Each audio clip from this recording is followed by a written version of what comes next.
La distance parcourue pendant le temps de réaction, DPTR, est la distance parcourue entre le moment où le conducteur perçoit l'indice et le moment où il actionne la commande en réponse.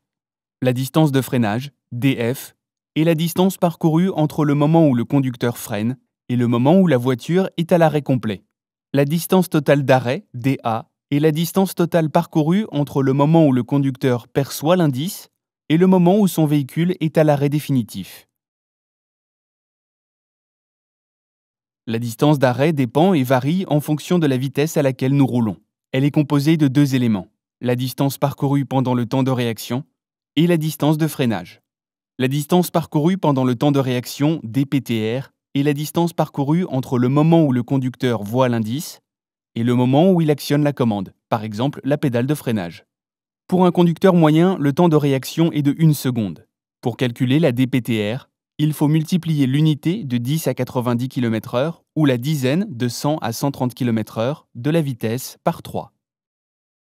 À 50 km/h, 5 multiplié par 3 égale 15 mètres parcourus pendant la seconde environ de réaction, soit la longueur d'un bus. Ainsi, si vous doublez un bus à l'arrêt à 50 km/h et qu'un problème surgit, vous ne pourrez jamais vous arrêter à temps. Si des piétons, par exemple, traversaient sans regarder devant le bus, vous n'aurez même pas mis le pied devant la pédale que vous les aurez déjà heurtés.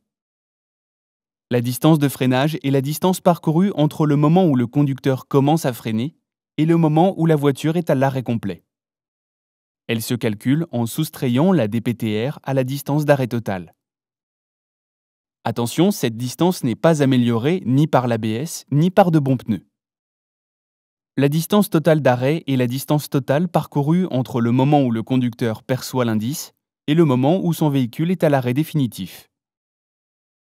Pour la calculer, il suffit de prendre l'unité ou la dizaine de la vitesse au carré. Ainsi, à 100 km/h, 10 au carré ou 10 multiplié par 10 égale 100 mètres parcourus, soit la longueur d'un terrain de football. Dès lors, vous ne pourrez donc jamais vous arrêter à temps si, sur autoroute, le véhicule devant vous pile et que vous n'avez pas respecté vos distances de sécurité. Pensez toujours à la longueur du terrain de football que vous allez parcourir avant l'arrêt total. Pour éviter tout accident, respectez donc scrupuleusement les distances de sécurité. C'est la distance que vous devez respecter entre votre véhicule et celui qui vous précède.